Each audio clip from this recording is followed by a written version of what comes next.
Silver Park Raceway on the flatlands north of Melbourne, home of Thunderdome and the top drag racing strip in Australia. On this balmy February night, the nation's top nitro-burning funny cars will face off to decide who will win this three-meeting challenge series. But there's more on the bill than just funny cars, as some of the nation's top drag cars and bikes will make up the supporting cars. A top night's racing and the culmination of a three-event series staged over 4 weeks in Adelaide and Melbourne. But the stars of the night, and for the month past, are the Nitro pilots. At the top of the heap from Florida, Al Hoffman driving the Warlord Team USA car. He's been having an outstanding season, winning at his last 4 outings. Al has 2 ambitions, a clean sweep of the series and a sub-6-second pass at Calder. At the other end of the field, Melbourne rookie Gary McGrath. It's his first season in any sort of race car, but he's chosen well with a 484 cubic inch Keith Black engine Dodge Daytona. Jeff Pratt from Adelaide is back behind the wheel of his Chev Camaro after a major engine explosion that burnt the car to the ground.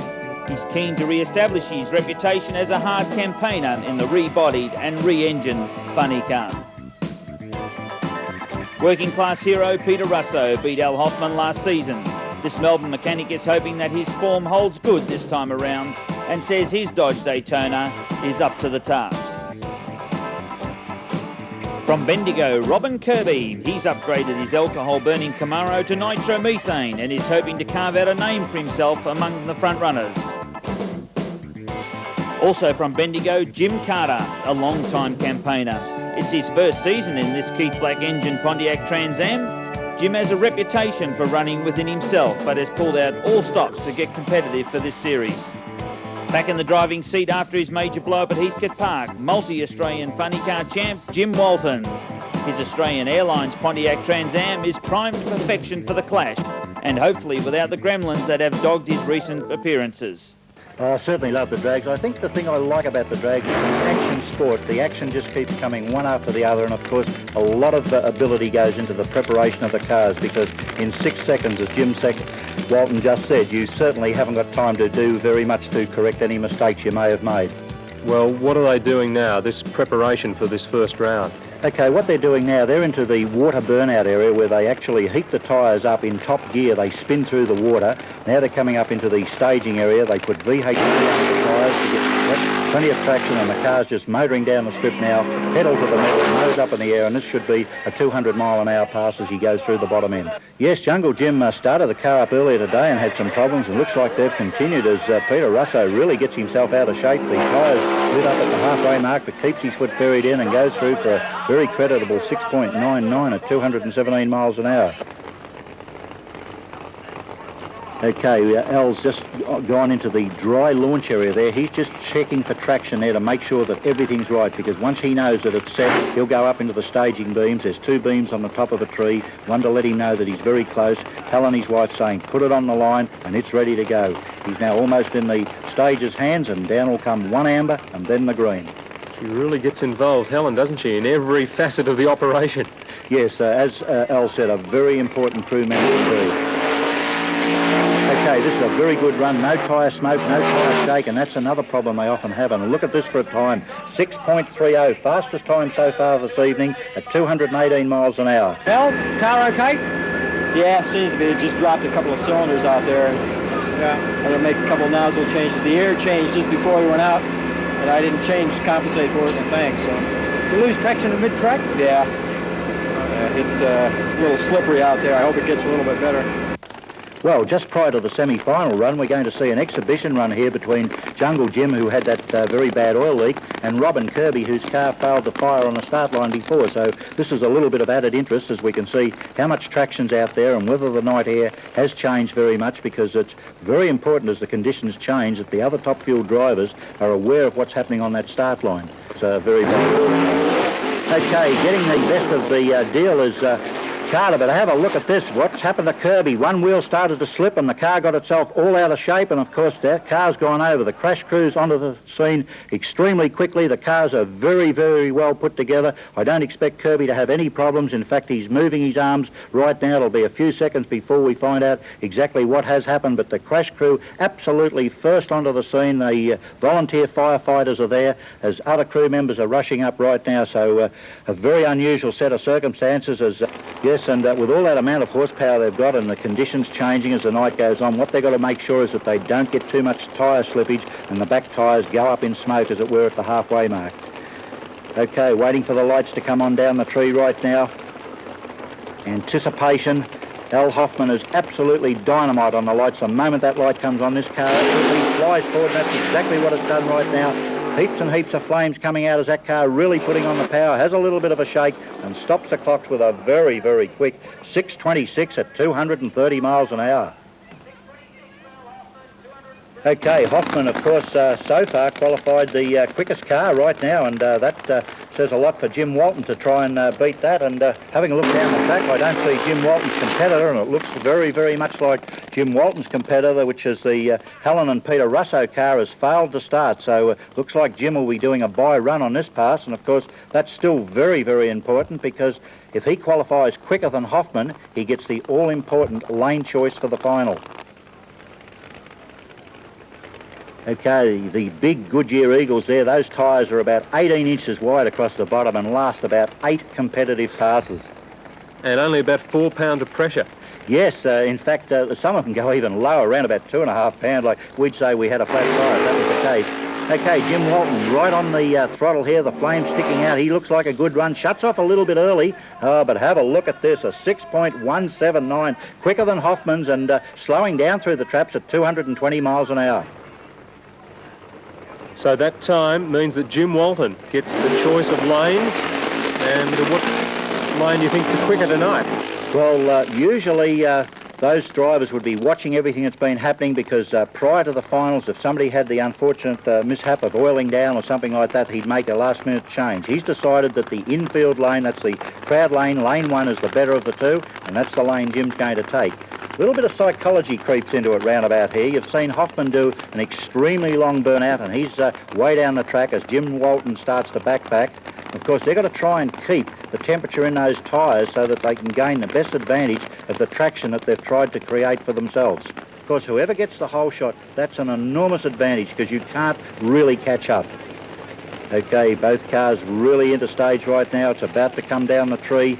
First stage lit up already. Just creeping forward.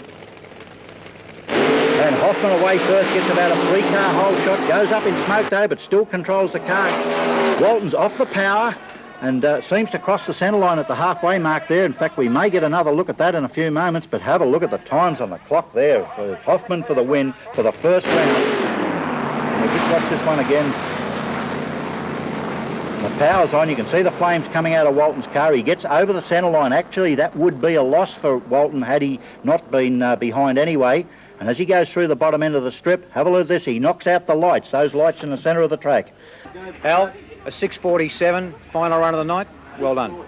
Thank you. I don't know whether we earned it or not. The track was excellent on the starting line. I think the car was on a good 5-second pass in the first 300 feet until it started to smoke the tires. From there on, I think it was just a driver's race, who could drive through the most smoke, and we took a chance and got lucky. Adelaide next weekend. Looking forward to it? Yeah, I've run there before. I like the track. Shouldn't have any problem. I'd like to make this series 3 in a row if we can. And the point score after round 1, we saw the winner of the event, Al Hoffman, on 35 points. Only 5 behind because of bonus points for low ET, we had Jim Walton on 30. Gary McGrath and Russo in equal 3rd position on 20. Kirby and Carter on equal 4th position on 15, and Jeff Pratt with 10. A week later at Adelaide National Raceway, where the weather was good, the crowd was big, but the track was a little slippery. In the quarterfinals, Jim Carter and Peter Russo had the closest race with a 7:04, 185.95 miles an hour for Carter, defeating Peter Russo 6:78 at a better speed, 193.54 miles an hour. And in the semi-finals, we had a brilliant staging duel which had the crowd well and truly standing on their feet between Al Hoffman and Jim Carter. But the better ET of Hoffman, 763 at 220 miles an hour, defeated Jimmy Carter's 796 at 207 miles an hour. Into the final, it was all Al Hoffman with an 829 at 196 miles an hour, defeating the local boy, Jeff Pratt, 10.69 seconds. And the point score after round 2 in Adelaide, we had Al Hoffman still in the lead on 70 points. In second position was Jimmy Walton with 50 points. Peter Russo in third on 40 points. Carter, Pratt and McGrath equal fourth position on 35, and Robin Kirby on 15. Back at Calder Park for the first time in Australian drag racing history, 9 funny cars firing up at the same time in the Calder Park Fire Arc. Ladies and gentlemen, let's commence the countdown. 10, 9, 8, 7, 6, 5, 4, 3, 2, 1, go!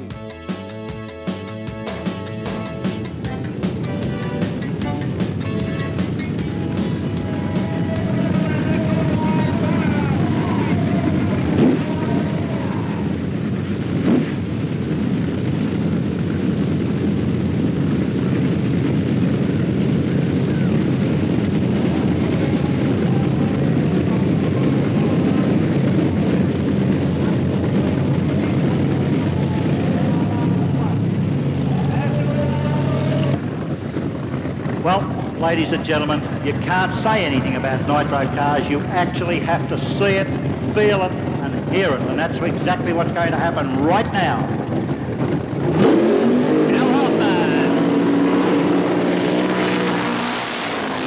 And what a glorious burnout. Put your hands together for Al Hoffman and Steve Brown. A sensational burnout out of the Warlord Team USA car. Absolutely unbelievable. 3,000 horsepower of Keith Black racing engine burning those tyres to bits, and look how much smoke is coming out of the canopy out of that car. He is smoked in there in lane 1.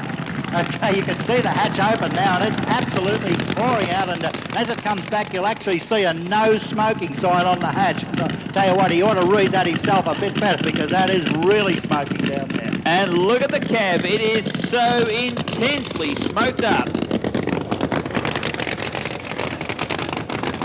Okay, this could be the first 5-second pass of this current series. We're certainly hoping for it, and what a fabulous night it'd be to not only see one, but to see a pairing of 5s. The man that has, of course, put a 5 in as this man right now last year in America versus Australia. Okay, the nitro burning fuel funny car of Al Hoffman and Steve Brown. The crew out there being held by Ray Ward and, of course, Helen Hoffman. And Al trying to get a little bit more fumes out of that car.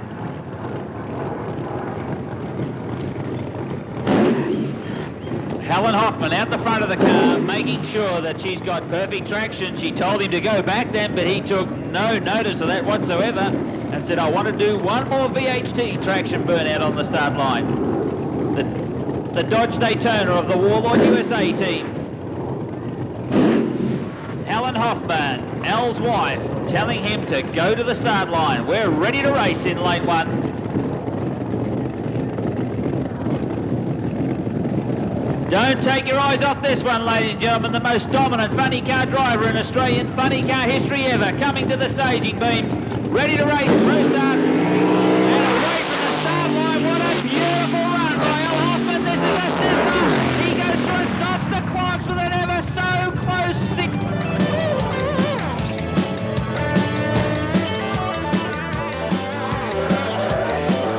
Oh, there's got to be a 5-second pass in this one right now. 247 miles an hour, only 4 miles an hour off the fastest time ever here at Calder Park.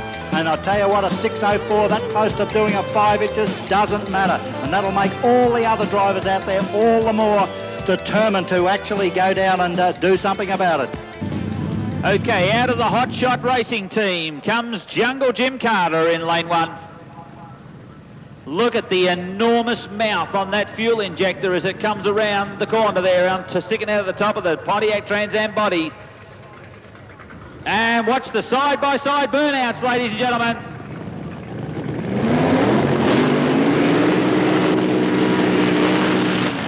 Peter Russo's engine standing just a little bit off song in lane 2, but a nitro-burning fuel engine, while it is warming up, does have that problem, Colin. Yes, it certainly always sounds as if they're almost not running properly, and then all of a sudden you see them come back, get a little bit more heat up, and the next dry chirp that they do, you can really hear that the power's been coming up and up.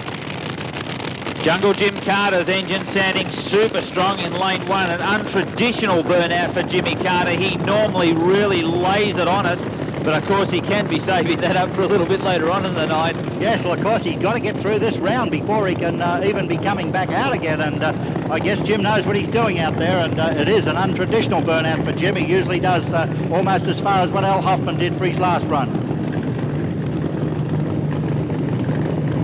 Okay, the VHT traction compound goes underneath the rear of the Jimmy Carter funny car by his young son Darren. It's amazing how they give those little blurps right now, how much stronger the car sounds than when it did the burnout. Peter Russo coming into lane 2, getting ever so psyched up over there in the Dodge Daytona. Watch for Jimmy Carter to pull on the Richner on the engine as you see the flames grow on the start line. I think you'll see it out of the Jungle Jim car. I may be wrong. There it is. See the flames starting to belch out of the Jungle Jim Carter car. He has pulled the fuel Richner on that car to develop more horsepower out of the start line. What a race! Look at this. This is a run. Jimmy Carter fireballs it. Jimmy Carter fireballs the funny car, and Peter Russo takes the win with a 6:45 at 214 miles an hour, but Jimmy Carter stops the clock with a 7:30 at 137 miles an hour, and a big explosion. And when you've just popped a new blower on the car, a new fuel injector system, that could be a very expensive problem. Yes, it was very, very low down, so looks like something let go in a big way, but you never know. Of course, Jim would have picked it up instantaneously. That's why he went through the trap so slowly. But of course, even an oil fire on the exhaust will burn as quick as that and go out as quick as that, as he would have hit the fire button almost instantaneously. Anyway, let's hear it as the crews go back for the Helen and Peter Russo Working Class Hero. Well done. Jim, what happened during the run? What happened, Ian, the inlet valve stayed open, which caused the back pressure to come through the blower, and it lifted the blower, a slight fire, and it also damaged the clutch. This is a result of the clutch that I was explaining before, Ian. It's a floater plate, which is a 1/4-inch steel. Obviously the heat got into that and cracked the floater plate, which caused the clutch to go completely. This is the bottom of the blower that you can see here, where it's damaged the Teflon inside onto the rotor. What's actually happened is the valve's broken off and come up through the blower and clipped the rotor. But something that's going to be all over in a split second is not going to happen now. We're going to see probably at least half a minute of antics for the next 30 seconds. It's about to happen as fast forward. Jim Walton comes through the water. Advanced automatics next to him. The 7 times Australian funny car champion in lane 1, and Gary McGrath in lane 2.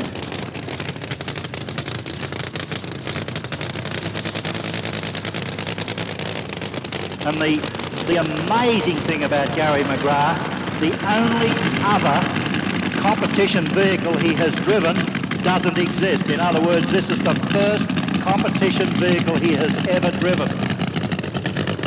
Absolutely magnificent stuff. Talk about determination by Gary McGrath. He lists down his best ET and best mile an hour as none yet. So he's not happy with any parts that he's made in this car as yet. He's looking for a good one, and it could be just tonight. He's got a tough customer in the 7 times Australian funny car champion, Jimmy Walton, right in alongside him. Sponsored by Australian Airlines and Burlock Motorsports, and Advanced Automatics behind Gary McGrath over there in lane 2. And watch this guy come up through the funny car ranks over the next few months, ladies and gentlemen. This guy is going places, as Colin said before, in one heck of a hurry.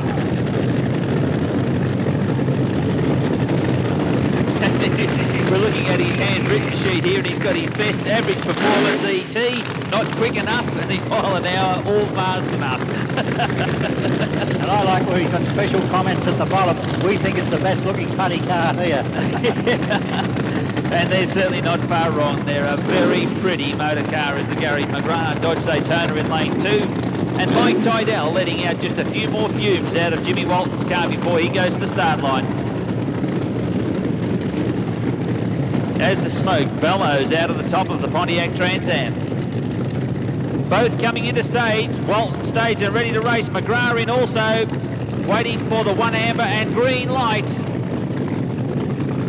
Jimmy Walton backed out of stage but is now ready to race. And away they go.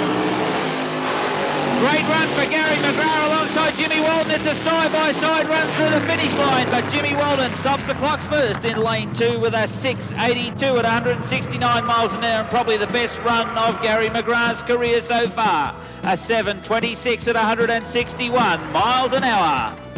So it looks like we've got all clearance from down the bottom end of the racetrack, and they're given the big wind-up signal to Jeffrey Pratt in Blue Thunder, of course, sponsored by the Adelaide Caravan Centre.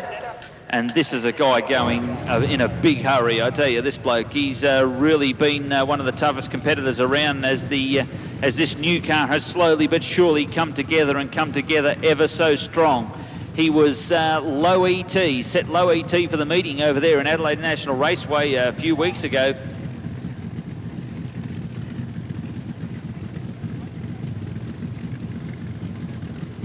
The Chevy Camaro body over the top of the Steve Pluger built chassis. And of course, tonight, the final of the Coca-Cola All Aussie Funny Car Challenge. And I tell you what, fabulous prize money, in excess, I believe, of $50,000 prize money. And what an attractive looking motor car this is now, Colin, with a brand new paint job. Applied over in South Australia, of course, by Scruff Aslan, one of the guys who've got some of the best reputation for painting vehicles over there. He's put the coat of paint on this funny car and done it beautifully. All done in a week, by the way.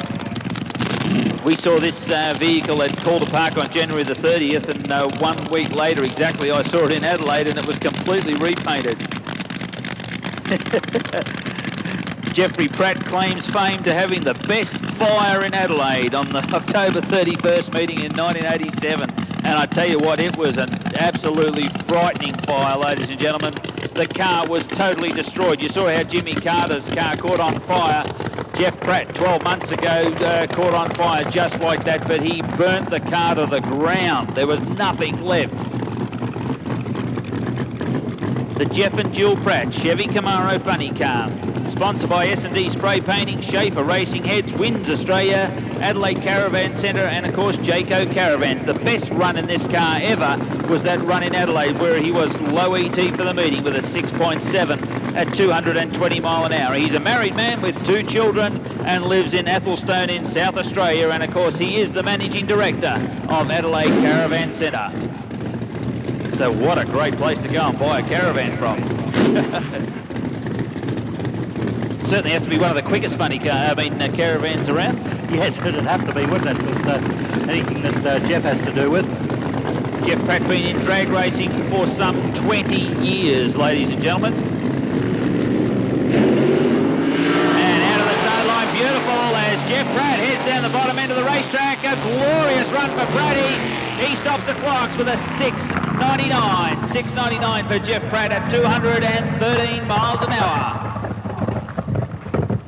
Great run for Jeff Pratt as he has the chutes out all the way through the bottom end of the racetracks and stops beautifully down the finish line.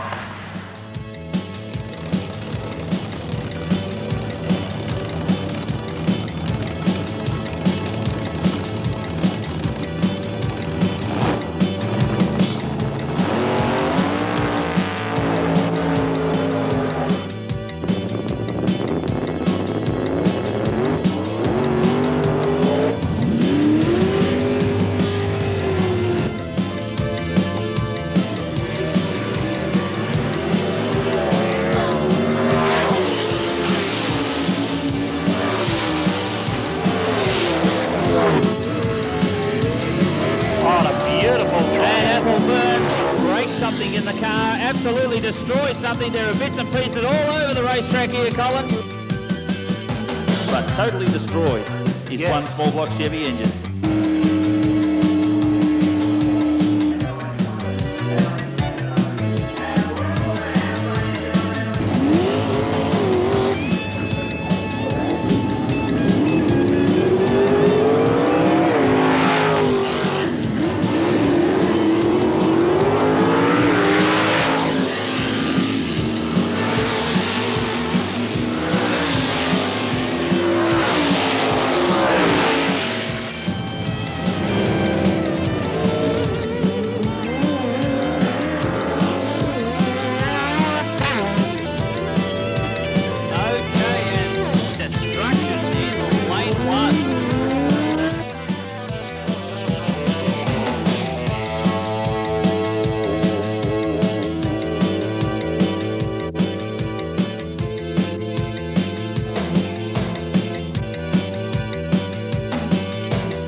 McKenny's off it in a big way in lane one, but looks A-OK. Tonight's first round was full of action. The pace in the L. Hoffman pit is frantic. The 484 Keith Black engine has been totally dismantled. Ray Ward assembles their cylinder heads, ready to go back on the engine block. Al's wife Helen works on the bottom end of the aluminium racing engine, replacing engine bearings. And look at the strength of the Keith Black racing engine. What happened on the run? It just shook real hard. The air was good. It got a bent exhaust valve. That's why the engine was apart. Yeah, a little bit of heat got by the exhaust valve and we had to replace it. The pressure is really on because there is less than an hour to check and repair any damage between rounds. Let's talk to the other racers about the first round and any problems the run may have created. Yes, well, I was expecting to do like a 6-second run as hard as I could, but unfortunately the car got the shakes up. The rear tyre sort of becomes fairly violent and shakes the car pretty bad, and I had to feather the throttle to try and get rid of that problem, and unfortunately I think at the time I lifted my foot, Jim drove by me, and of course I lost the race. I'm not too disappointed though. Like a 720 is the fastest I've ever gone, and I think it's a stepping stone, of course, to my next one. Hopefully they'll let me do another run later before the final. I'm keen as mustard to do that. Any problems, Jim? Oh no, Ian, we've just doing a bit of routine maintenance there, a bit of a tune-up. We took it easy on that first round. We thought we had the opposition pretty well covered, and just took it easy. We didn't want to have to pull the whole thing apart after the first round. We just still doing a bit of experimenting, hoping to run a good number on the next one. G Builders sponsored Darabin Motors Mustang 2 funny car.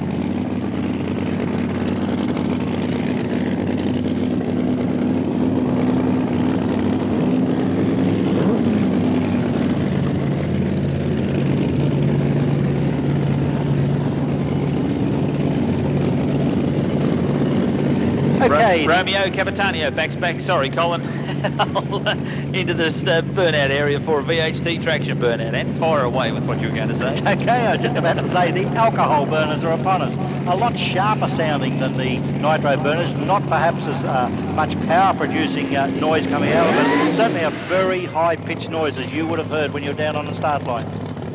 Yes, the sound out of them is totally different, and of course a little bit of the alcohol motors were drowned out a little bit in the fire up by the nitro cars, but certainly a different sound. As you say, a much higher pitched sound, and of course Romeo Capitano coming out of Thornbury right here in Melbourne. The 542 cubic inch aluminium Sainty big block Chevy.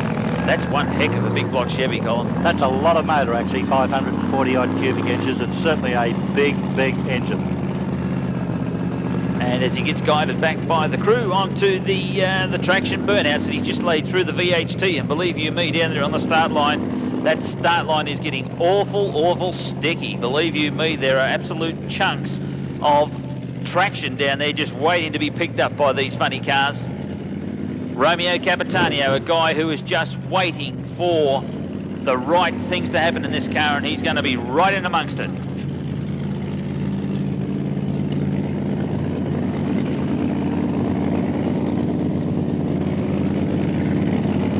Okay, Romeo out of the start line beautifully and gets a little bit crossed up, but this is a great run by Romeo Capitanio as he heads through the bottom end of the racetrack and stops the clocks at a 7:91. What a brilliant run, Colin.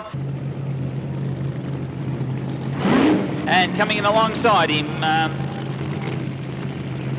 is Tommy Easton in the Warlord Warrior, and what a pretty looking motor car that one is now, Colin, with a new paint job. Certainly changed the whole spectrum of that car. Yes, it has, and Tom's quite a character when you talk to him. He still likes the wind in his face, he says. Have a look at the burnout from Kevin Christensen.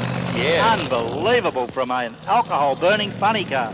Absolutely fantastic stuff out of Kevin Christensen in the Pontiac Trans Am funny car. The Warlord Warrior coming into lane 1 and guided back by Tommy's girlfriend in Anna out there, and she's going to guide him right back into those really hot, sticky black rubber marks on the asphalt.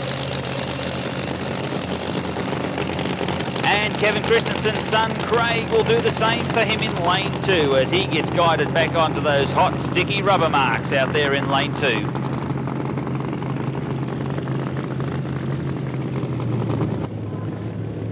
Both powered by big block Chevrolet configuration engines.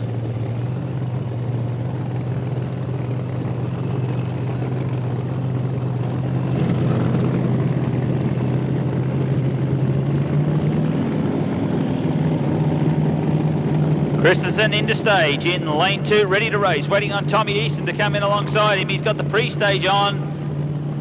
Moves in just that a little bit closer to bring on the stage beam, and here it is, and staged up and ready to race. Both cars away. Kevin Christensen out of the line first, but look at Tommy Easton picking him up as they go side by side through the finish line. It's a close race. Tommy Easton stops the clocks first with an 8:06 in lane 1 at 174 miles an hour to Kevin Christensen's 8:40 at 170 miles an hour in lane 2. After our little incident here 3 weeks ago, we've had to piece the body back together. It's the same body that fell in half on the track. Replace some of the chassis parts and some of the suspension parts on the front, but apart from that, unscathed. What happened in that run anyway? Well, it basically stood up on the tyres, smoked the tyres. One of the inside, the left-hand tyre gripped, and the right-hand one didn't, and just flicked the car around, and that was it. You arrived here at 6 o'clock, well after scrutineering. Do you think you'll get a run? Well, the Andrew Stewart has assured me that if we take the car out there, he'll fit us in somewhere, because we have to do a run in front of the stewards to satisfy them that the car will handle, and it has to be a full-on run. One of the misconceptions about drag racing is that it looks easy. What do you actually have to do during the run itself?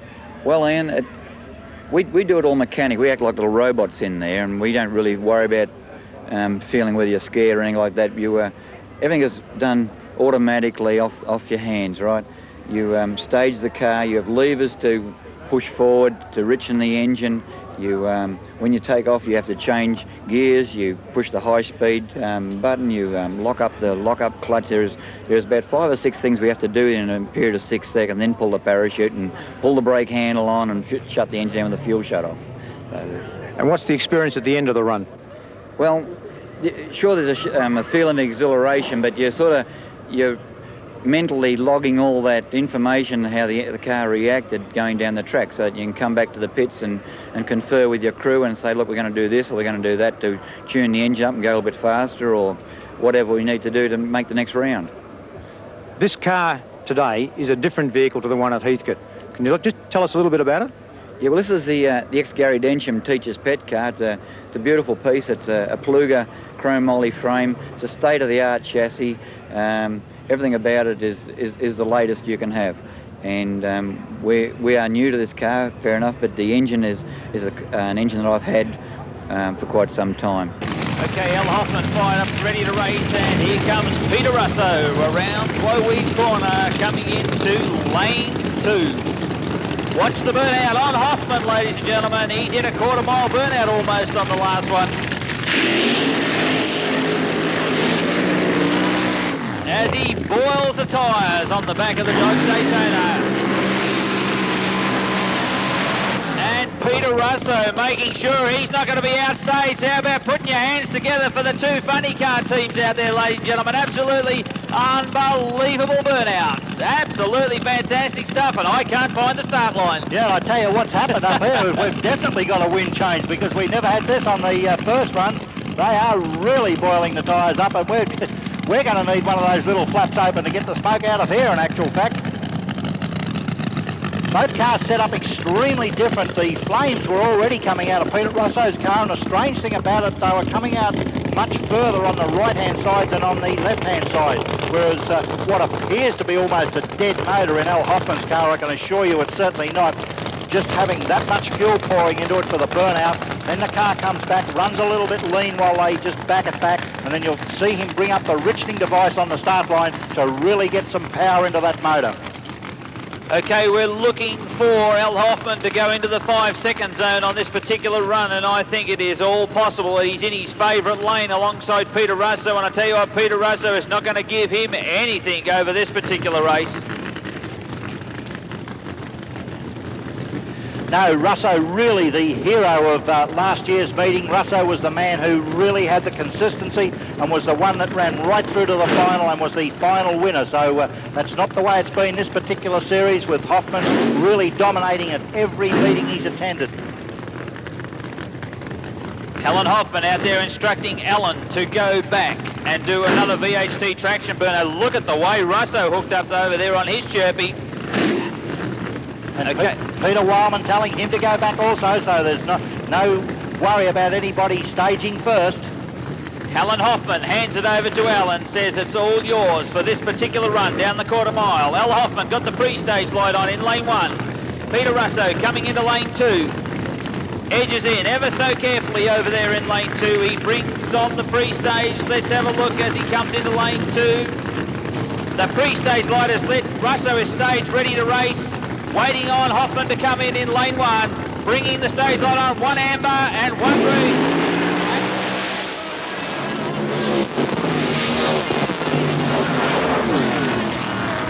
6:32, I thought that looked like a 5-second run for anybody's money. What a great race, and look at the time out of Peter Russo, a 6:23 at 232 miles an hour to 231 miles an hour for Alan Hoffman across the line first in one of the best funny car runs ever seen here at Calder Park. Yes, certainly close all the way, Steve. In fact, the only way that Hoffman run that is he actually beat Russo off the mark, because Russo beat him in every other department. The car was quicker and faster at the bottom end. But let's hear it for the crews as they go down there. A well-deserved run, that one, for both crews, ladies and gentlemen, as they go down towards the bottom end. Jimmy Walton, ladies and gentlemen, 7 times Australian funny car champion. And sounding beautifully sweet, Colin, there in lane 1. That's as good as it's ever gone, and I tell you what, Blue Thunder not sounding real bad either. Jeff Pratt from South Australia, sponsored by the Adelaide Caravan Centre, and I've got a funny feeling that the engine has cut out on Jeff Pratt's car. We'll have to wait and see what happens. In fact, it has. He has pulled off the onto the infield. Jeff Pratt's engine has expired, and that engine almost sounded like that as he came out of the burnout. It sounded as though it just did not want to continue on. So Jimmy Walden's going to go into the final alongside Al Hoffman for the final of the funny car race. And what a sizzler that's going to be. Oh, what a ripper race that's going to be. Jim Walton, certainly an all-time Australian favourite, and a man that's really showing us how to go drag racing. Al Hoffman, and certainly becoming a crowd favourite here. And of course, there's is also not only a crowd favourite, not only a visitor to our shores, but now is an Australian citizen. So it's fabulous to see. This will be a final very shortly. You're going to see Jim Walton. He doesn't have to hurt the car on this run, but knowing Jim, he'd love to get the first 5-second pass in, Steve. And he'd love to get lane choice, Colin. That's the main thing. He wants lane choice, and I'm not sure whether the run of Al Hoffman will count earlier on, but if it doesn't, he only has to run quicker than a 6:32 to pick up lane choice in the final. That's right, anything quicker than a 6:32. Just got a bit excited then and pushed the button the wrong way and yelled in the ears of all the officials. They got some explicit commentary. Yes, they certainly knew what a 6:32 was. Jimmy Walden in the Australian Airlines Burlock Motorsport Pontiac Trans Am. The act of Jimmy Walden starting to really come together in a big way this meeting. The car sounding better than it ever has. As you said before, Cole, this is certainly the crispest I've ever heard this car. It's got everything on it. Dual pumps, dual mags, big fuel injection system, big supercharger. It's got everything that it can possibly have to make it run 5 seconds over the quarter mile. And the driver's got big boots. Jimmy Walden on his way, and looking good as the Burlock Motorsport funny car goes down the bottom end of the racetrack. Walden shuts it off for a 6.54. A 6.54 for Jimmy Walden at 196, it looks like. Yes, he actually got off the throttle. You can see the flames drop down probably 50 feet before the first of the speed trap, and that's a fair way from the finish line, so Jim knew that that car was going extremely well, and I'd say he's saving it for the final. Supercharged, methanol burning, big block Chevy powered funny car out there of Tommy Easton, the wild Tommy Easton. And of course, Tom with the second quickest. He's sickened. Yeah, he's sickened for a licking out there right now, and he'll be getting down the track too with a last round win of an 8.06. Let's hope he can get into the 7th once again.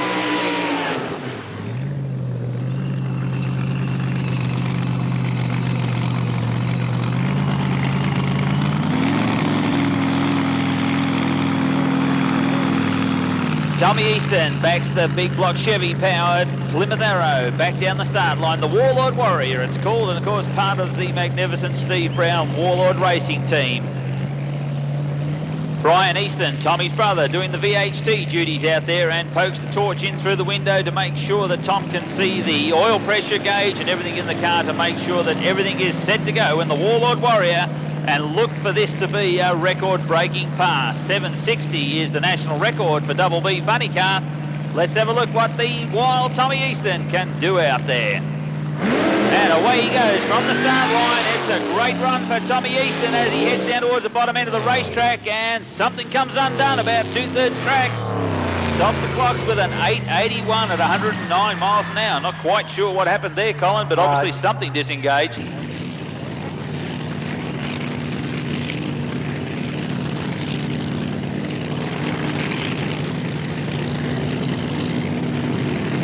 Okay, coming into stage.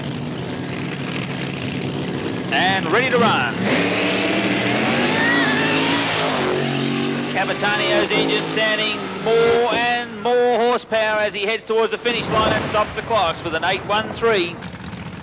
Gary McGrath in the advanced automatic sponsored Dodge Daytona, the guy who's going every which way in drag racing, the quick way. Coming around, and this guy is just so enthusiastic, so desperate for some funny car racing that he comes out and this run just to do a solo run. Yes, and of course the personal ambition at this present stage of the very short career of Gary McGrath is to see a 6-second pass, and I can assure you if it's a 6.99 he will even be happy with that. And David Hoffman, his partner at Advanced Automatics, giving him the trying to go on. And what a beautiful burnout, ladies and gentlemen. Gary McGrath, put your hands together out there for the Advanced Automatics driver. What a glorious burnout out of the Dodge Daytona. One of the best ones that we've seen tonight out of this guy. And can't you just feel the confidence building up in these people when you know that you've seen them start their career basically in drag racing, not all that long down the track. And of course, you see the burnout starting to get stronger and stronger, and you just know darn well he's coming to grips with this car and the awesome amount of horsepower that it produces. And the control he's got over the car now, Colin. You now see him in a burnout, totally in control of the whole situation. And I just hate to think where this guy's going to go in funny car racing, because he's going to be one of the best this country's got to offer in very, very short time indeed. The Advanced Automatic sponsored funny car out there of Gary McGrath.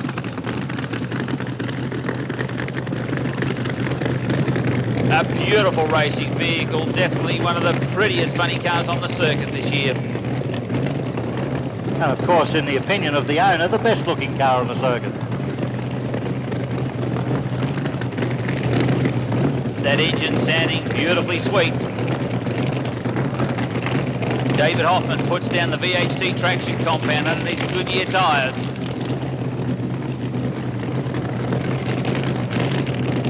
He now checks the oil pressure through the window with the torch. Brings his partner in business and partner in drag racing into the VHT traction burnout. And look at the professionalism coming out of this crew as well, Colin. Yes, they most certainly are. Round about now he moves away and he'll let Gary bring it up into the line himself. And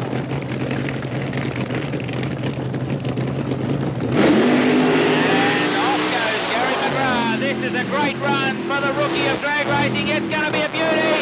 Gary McGrath stops the clocks with his first 6-second run in his career, ladies and gentlemen. A 6.86, and look at the speed on the tower.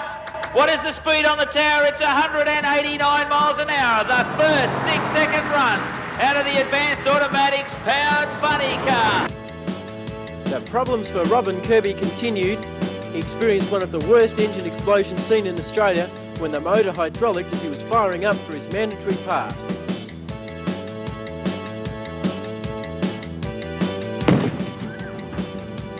Fortunately, no one was injured, but damage to the engine was severe. Both heads were shattered, and major internal damage included bent rods and crankshaft.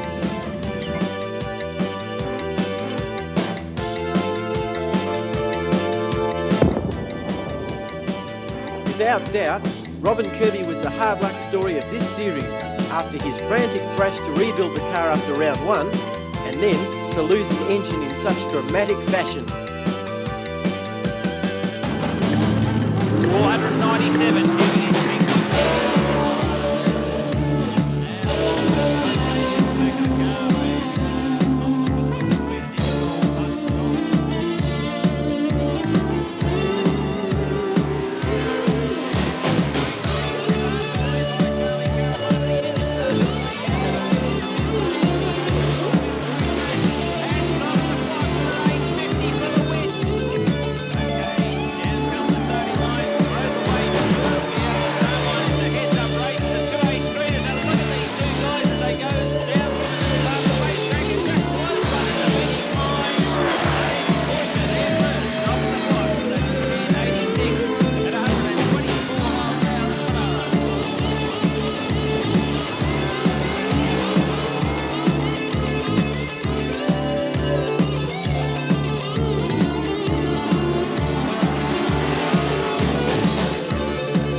giving it on the funny car as the body comes up, and what a fantastic effort that one is.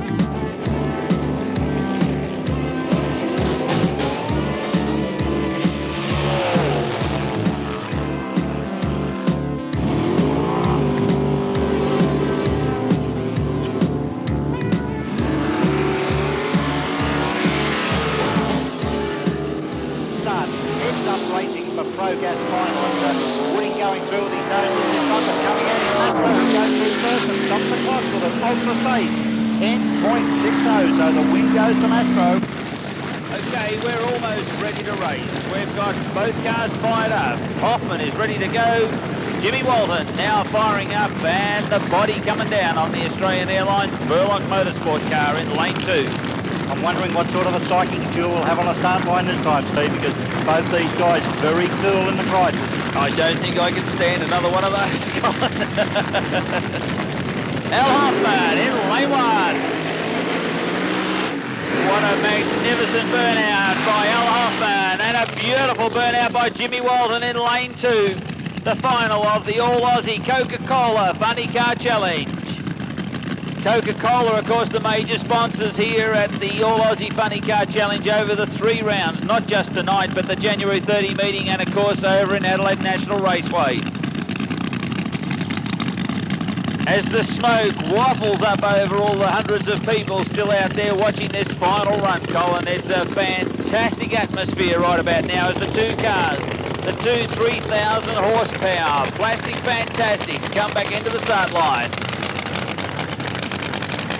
Yes, and you can be sure that absolutely everything's set up. They've got nothing to lose now. It doesn't matter what really happens, as these cars, they'll have absolutely, as you said, loaded for bear on this final run. As much nitro as the motors can take. Probably running about 92% in the tanks. And noticing that the Warlord USA team now with the sponsorship of BDS Blower Drive Services right here in Melbourne. The preparation of both these crews is going to be unbelievably important on the final run. Helen Hoffman out the front, guiding Al through his procedure once again, making sure that everything is a-okay.